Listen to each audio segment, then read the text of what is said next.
Good morning. I'm Ronnie Hassanay from Fleet Forces NAVNORTH. First, welcome to our partners from Mexico and all the other interagency partners. I was given 20 minutes. I think after the last 2 briefs, I have an hour and a half now.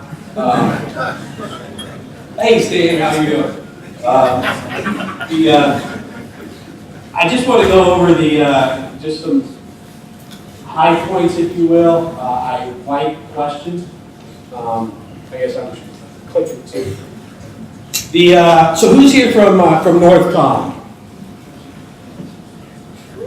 Good. Remember the old joke a couple of years ago when we were just Fleet Forces and we weren't NAVNORTH? The joke was, what was our call sign? Or it was NAVNO, right? We always said no. I can tell you that Admiral Gorky is not a NAVNO guy. He, within a week of taking over, got the staff together and said, this headquarters will not be a headquarters where the answer is always no. Not going to do it. He said the answer might be no sometimes, but we got to figure out why we can't do something. And so I just want to put that out there. The new change with U.S. Fleet Forces designated as NAVNORTH, an OPCOM relationship or a COCOM relationship in NorthCom is in effect. At the staff level, and my leadership sees that really is no change in how we operate. We still have a Fleet Forces command function and requirement to man and train and equip forces on the East Coast. So here are some of the things that I want to talk about. Go back to the slide, sorry. So real quick, I'm going to cover some of the concerns at Fleet Forces and NAVNORTH that we're thinking about here hurricane season. The parallel planning that takes place. We'll talk about the NAVNORTH's DSCA plan order. I'll touch on that a little bit. And then some C2 differences on the East Coast and West Coast. I don't want to spend a lot of time on that because this is a hurricane rock drill. And so most of what we're going to see is on the East Coast. And then I'm going to touch on some of our amphibious lift capabilities and our expeditionary capabilities that exist within the Navy and what we're probably trying to identify that can be utilized to support civil authorities during a disaster. Next slide. Okay, this is what I'm going to talk about on the next slide. Go ahead, Nick. Rather than look at words, you can look at a map. Okay, so this is the East Coast. This is where most of our hurricanes, and I think I saw a statistic, Texas, North Carolina, and Florida are the 3 states that are probability-wise hit by more hurricanes. The only place that gets hit by more hurricanes in those 3 states is Mexico. You get it from both the East Coast and the West Coast. So a lot of hurricanes, as soon as hurricane season starts, we're watching the weather. And the reason for that is, and I don't know whether it was John Paul Jones, Admiral Nimitz, or who, whether they're conducting military decision-making process or what, but 80%, 90% of our installations are along the coastline. Has to be that way because that's how we get our ships out. So not only are we worried about our ships and our aircraft that are operating and getting them, but they're right along the coastline, they're going to get smacked. So we're doing installation. Now, the installations in the Navy, they work for the Chief of Navy Installations Command, but my boss, operationally employs them in the United States, in the continental United States. So although we've got Great Lakes up, and it's close to water too, by the way, but it's up in Illinois, facility in Crane, Indiana, most of our installations are along the coastline. So we're trying to figure out, if this thing's coming, is it going to hit one of our installations? And how is it going to impact us? But also all along the East Coast, within the Gulf of Mexico, And down in the Caribbean corridor there, we have training sites. That's where our ships go out to train and to get ready to go overseas and support either SOUTHCOM, a European Command, or a CENTCOM. So anytime there's a storm out there, even if it's a small one, it's impacting our operation, and we're watching. Not only that, but even the storms we like, the big ones that recurve before it even hits the Bahamas, those are the good storms. We're not worried about them because it's not going to impact us. Its impact is our ships that are either going over to EUCOM, CENTCOM, or AFRICOM, and the ones that are coming back. So we're getting a brief. My boss is looking at the weather across the globe from the Atlantic on a day-to-day basis, sometimes 2 or 3 times. And that requires, next slide, the parallel planning is taking place. As NAVNORTH, we are preparing plans in how do we support NORTHCOM if capabilities are requested to conduct civil support. So that's really the third planning effort that's taking place in our headquarters. The first one is how do we button, or how do we move the fleet out of an area? And so what we're looking there is wind speed and surge. Because there's a level at which we're going to have to sortie every fleet we can get under, or every ship that we can get underway. For our installations, our air installations, we're going to fly our aircraft wet, Air Force and Army. You guys have the same issues with your aviation squadrons. You want to get them away from the storm. So that planning is taking place, and we're trying to link them together because as we try to avoid the storm, we also are trying to anticipate what may be requested by NORTHCOM. But that's hard. I'm here to tell you, I've been doing this for a few years. It's hard. I don't know what you're going to ask for. It's never the same. I would have never guessed that we were going to ask for pumps during Hurricane Sandy, but that was the big issue. So rather than so once again, we're trying to figure out, okay, if we get the ships underway, do we put stuff on it? Do we move it to another state so it can be available?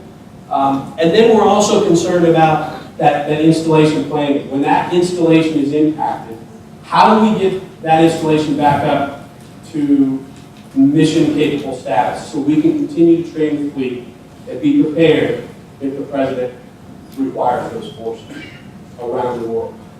So multiple planning efforts are taking place.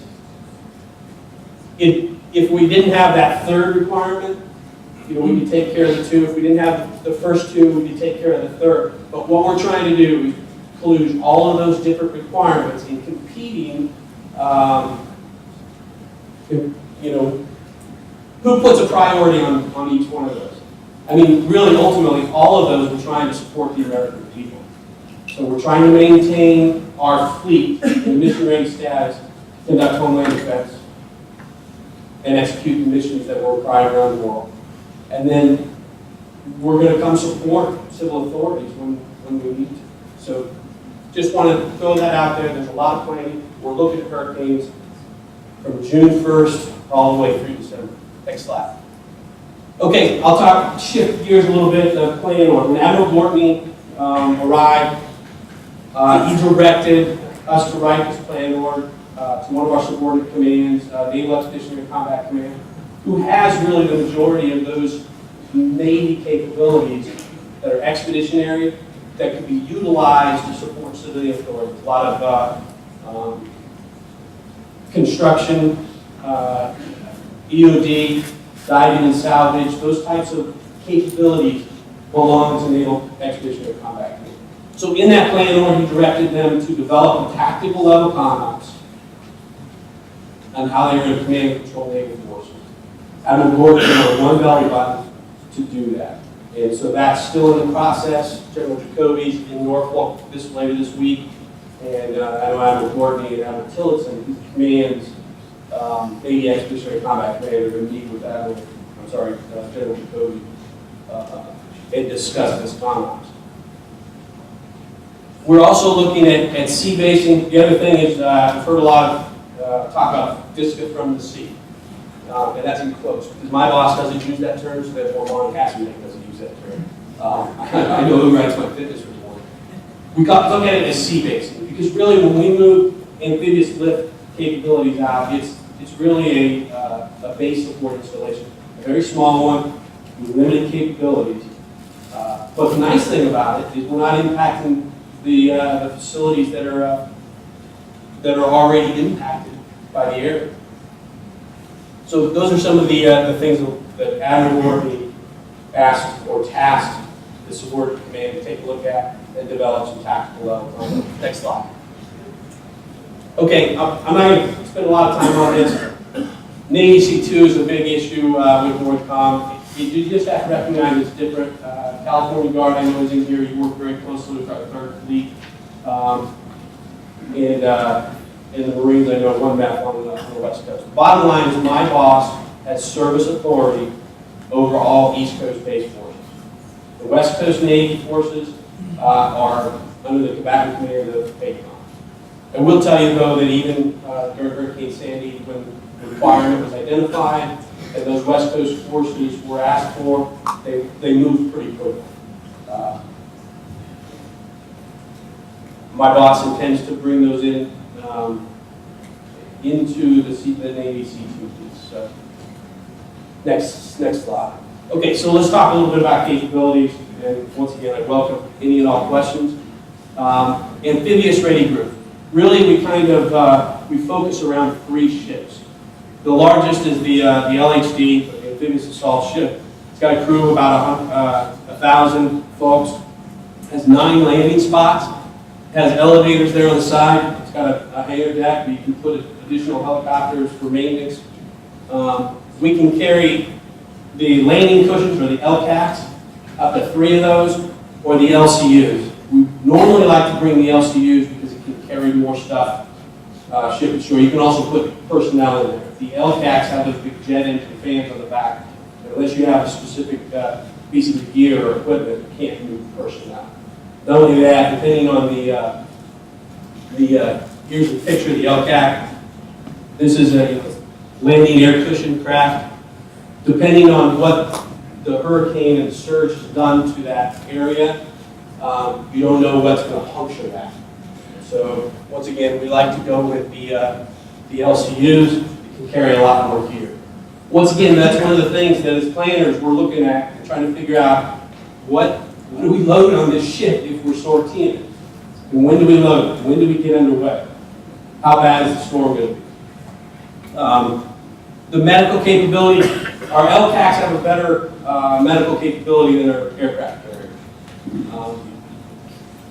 But we've got to provide or unload the fleet surgical team to meet that requirement. Okay, they're not normally part of ship's company, but we can do that pretty quickly if required. Sir? Yes? Your medical capability, it doesn't deploy on the shore. You have to take capacity to your ship. That's correct. Yeah, that's good question. The question was, is that medical capability, can it go ashore? No. All of the operating rooms are fixed structures within the skin of the ship. So either bring people out, but most of that capability is going to be in terms of that ship. All right, and then we've got the LSD and the San Antonio class LPD. So these are some of the smaller ships. One of the other concerns we have, if we're loading Navy expeditionary capabilities on these ships, there's limited space. We're working really closely with Mark 4 North and Mark 4 Con, which is the force provider for the Marines, on how do we get ships on our marine capabilities on these ships. During Hurricane Sandy, when we flew the Marines up, they all flew up via the Osprey in 53s. The little banner at the bottom is where we sometimes have to say no.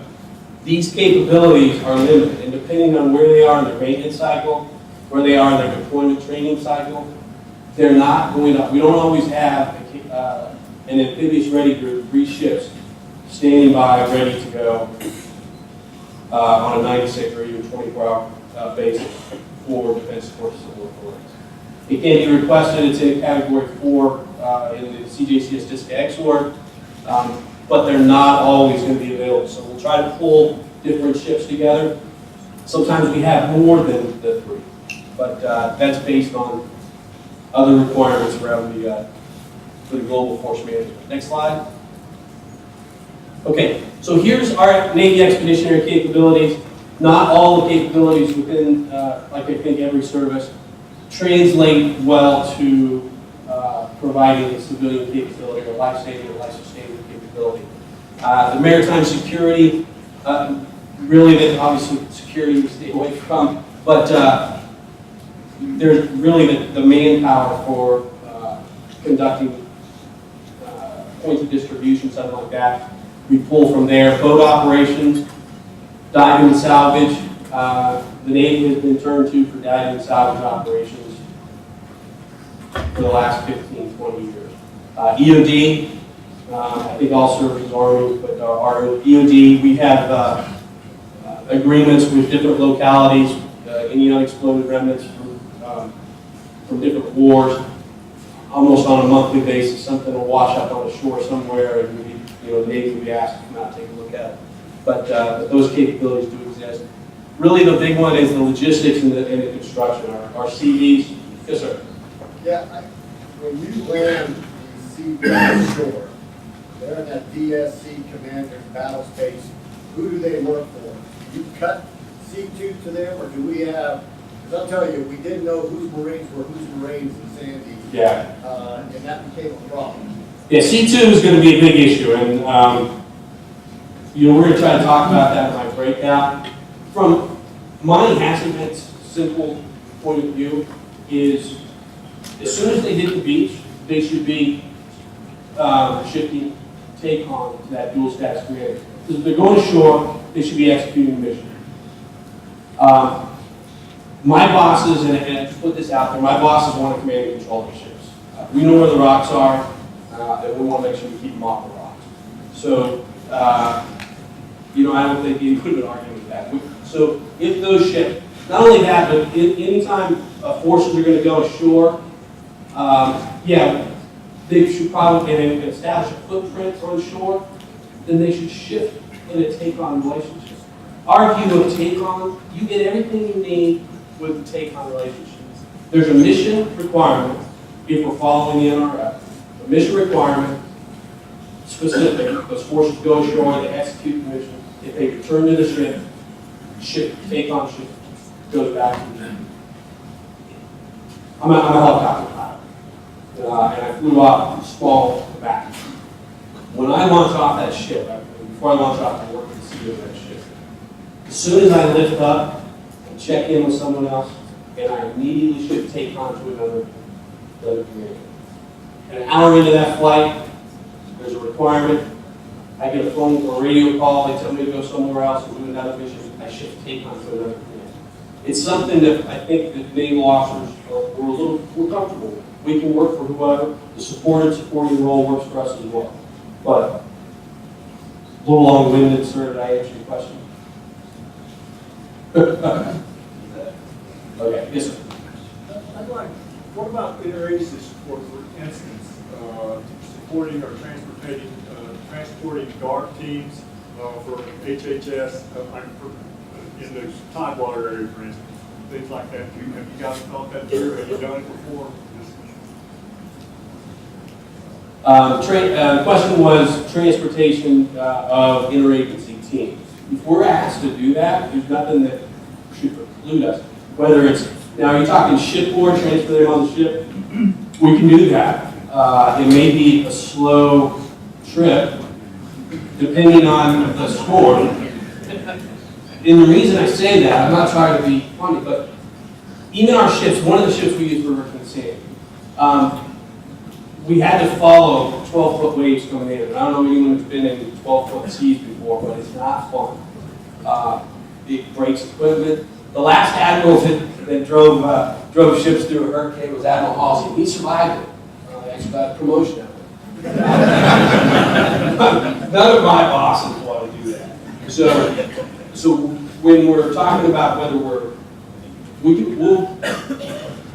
the planning piece of that, understanding where the storm is going, and that it gets really hard. Doesn't mean we won't do it or we're opposed to doing it, but most of the time, I think it would be faster to transport them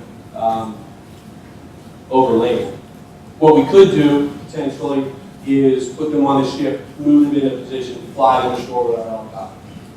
Yes, sir. That's basically what I guess my question is then where do you start that kind of pre-planning coordination? For instance, at Norfolk, you know, if there's a Cat 3 that hits the Tidewater area, we know the Navy's pulling out and boarding the hurricane. Do the pre-planning, put a DART team on there so that we utilize your assets because of isolation, for instance, the Delmarva Peninsula or pieces of Chesapeake, Bay, those things. It's a great question. We start looking at, and of course I wish I could give you a direct answer, I can't. And that's because every storm is different.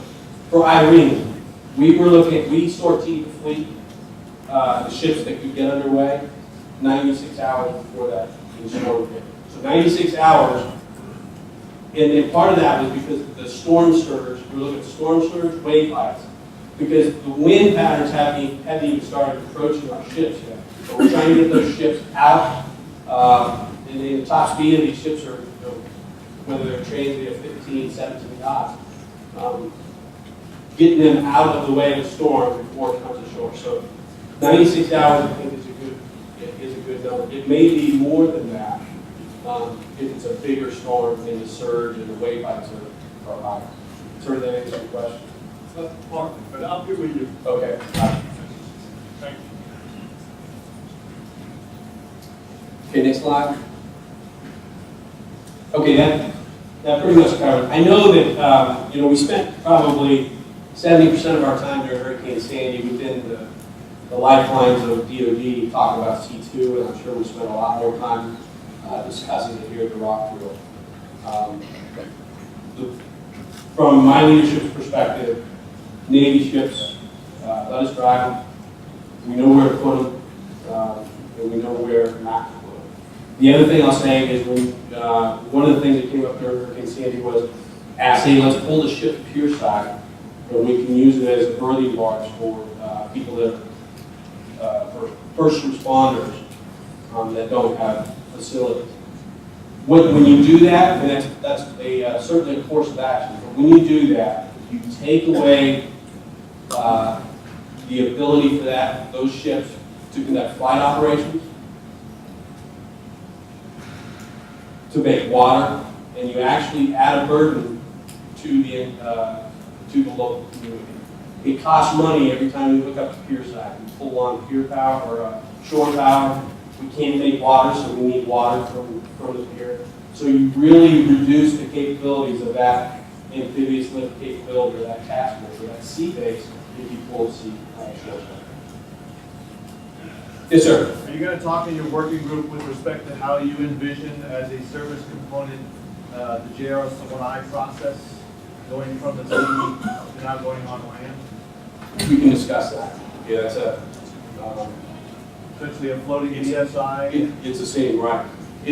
That's how we see the amphibious lift task force is a floating DSI, and that would be a requirement. If there's a JTF that's established, and depending on how it's worked out, the dashed line box. So I don't want to really get into C2 in here, but how do those forces transfer? Do they transfer to that JTF first and then delegated take on down to the dual status commander? So where does that JRSOI take place? We believe that would be at that joint task force that's established in the job. But that's just my opinion. Any other questions? All right, thank you for your time.